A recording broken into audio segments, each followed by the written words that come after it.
আপনারা দেখছেন সাঁওতালি উডার আমি সরেন সিপাই। ঝাড়গ্রাম লোকসভা এসটি রিজার্ভ সিটে কর্মী সমাজী মনোনীত প্রার্থী বরুণ মাহাতোর বিরুদ্ধে হাইকোর্টে যাওয়ার হুঁশিয়ারি দিলেন ইউনাইটেড ফোরাম অফ অল আদিবাসী অর্গানাইজেশনের কনভেনার রতনলাল হাঁসদা। কেন বলছেন হাইকোর্টে যাওয়ার হুঁশিয়ারি দিলেন, কেন আমরা শুনবো কি বলছেন রতনলাল হাঁসদা, আমরা শুনবো। জোহার। আপনারা জানেন পশ্চিমবাংলা এই কয়েক বছরে ফ্যাক এসটিতে ভরে গেছে। সেই ফ্যাক এসটি ধারিয়ে একজন দাঁড়িয়েছেন, কন্টেস্ট করছেন ঝাড়গ্রাম আদিবাসী সংরক্ষিত সিটে। এটা আশ্চর্যের নয়। চাকরি ক্ষেত্রে দেখুন, বিভিন্ন এক্সাম পেয়ে কলেজে ইউনিভার্সিটিতে যেভাবে ছড়াছড়ি ফেকের, সেক্ষেত্রে যে রাজনৈতিকভাবে কোনো জায়গা দখল করবে না সেটা ঠিক নয়, ওটাই স্বাভাবিক। তো এটার জন্য আমরা আদিবাসী বিভিন্ন সংগঠন একযোগে United Forum of All Adivasi Organisation আমরা সিদ্ধান্ত নিয়েছি আগামী 18 তারিখ এর একটা তীব্র বিরোধিতা প্রশাসনের কাছে, নির্বাচন কমিশনের কাছে একটা বার্তা দিতে চাই।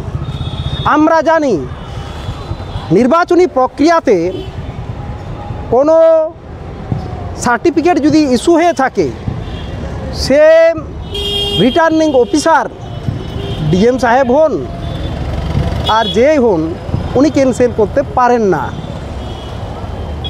একজন অথরাইজ ব্যক্তি সার্টিফিকেট ইস্যু করেছেন, উনি ক্যান্সেল করার লোক নন, আমরা জানি।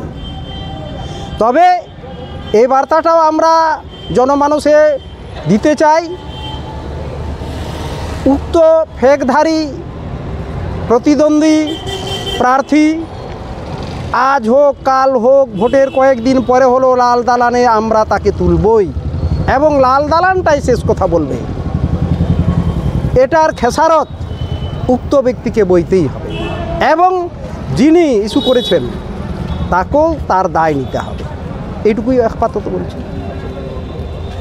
আগামী পদক্ষেপ আপনাদের কি হবে? এনারা তো দাঁড়াচ্ছেন, আরও তো অনেকেই দাঁড়াবেন, এটা দেখে তো অনেকেই আরবার ইয়ে হবে, তাহলে এটা বিষয় কী বলবেন? 2014 উক্ত লোকসভা কেন্দ্রে হিরণময় মাঝি দাঁড়িয়েছিলেন। উক্ত হিরণময় মাঝি তিনিও প্রতিদ্বন্দ্বিতা করেছেন। রিটার্নিং অফিসারে ওটা ক্যান্সেল করতে পারেন না, এসডিও সাহেব একটা ইস্যু করেছেন, ওনাকেও লাল দালানে উঠতে হয়েছে। হিরণময় মাঝির সে সার্টিফিকেট জাল। আবারও বলছি বরুণ মাহাতোর যে সার্টিফিকেট নিয়ে উনি প্রতিদ্বন্দ্বিতা করছেন, ওনাকেও আমরা হাইকোর্টে তুলছি এবং তার শেষ ফয়সলা না করে আমরা ছাড়ব না, এইটুকুই বলতে পারি।